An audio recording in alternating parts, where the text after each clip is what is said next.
லக்ஷ்மியில் வந்து டீ சாப்பிட்லான்ட்டு நிறுத்தினேன்.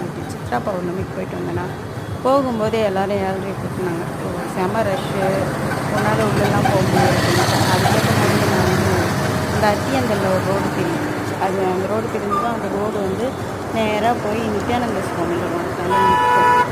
அதுக்கு பக்கத்தில் வந்து போலீஸ்லாம் இருப்பாங்க. அதுக்கு என்ன பேருன்னு தெரியல, அது ஒன்று வச்சுருப்பாங்க. அது மேலே ஏறி போலீஸ்லாம் இருந்தாங்க. பேரிகார்ட் போட்டு ஒரு வழி மறைச்சிட்டாங்க. அதுக்கேற்ற மாதிரி என்னால் அங்கே போகவே முடியல.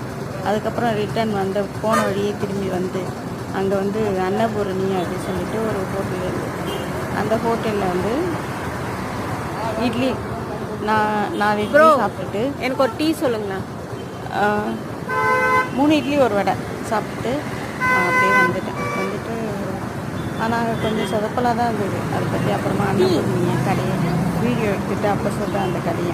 அதுக்கப்புறம் இங்கே வந்து ஒரு அண்ணாக்கிட்ட ரொம்ப நேரம் நின்றுட்டு இருந்த அந்த தம்பி என்னை பார்க்கவே இல்லை. அதுக்கப்புறமா என்ன சொன்னேன், அப்புறம் ஒரு தாடிக்கார அண்ணாக்கிட்ட ப்ரோ எனக்கு ஒரு டீ சொல்லுங்களேன் அப்படின்னு சொல்லிட்டு சொன்னேன். அதுக்கப்புறம் அவர் அங்கே போய் சொன்னார், இது மாதிரி அவங்க ஒரு டீ கேட்குறாங்க அப்படின்னு சொல்லிட்டு அந்த தம்பியை சரின்னு சொல்லிட்டு தலையாட்டினேன்.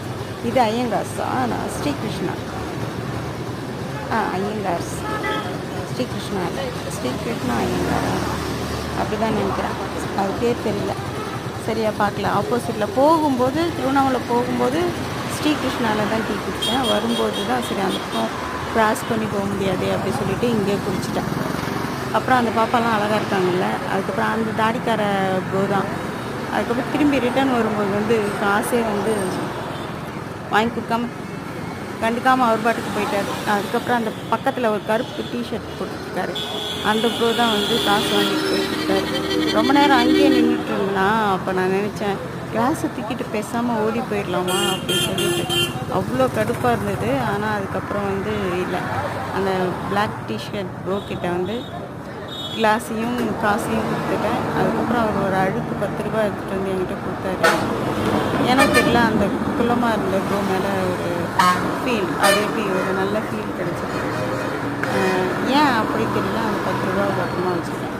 இதுவும் சொல்கிறேன் ப்ரோ தான் சொன்னேன், சரியா? தப்பாலாம் எடுத்துக்கூடாது. நம்ம வாழ்க்கையில் யாரோ ஒரு சிலர் வந்து நமக்கு வந்து ஒரு நல்ல ஃபீலை கொடுத்துட்டு போவாங்க. அந்த ஹைட்டாக இருந்த ப்ரோ கூட நல்ல ஃபீல் தான் கொடுத்தாரு.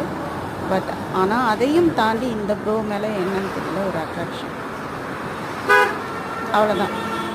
லக்ஷ்மி டீ ஷாப் கடை.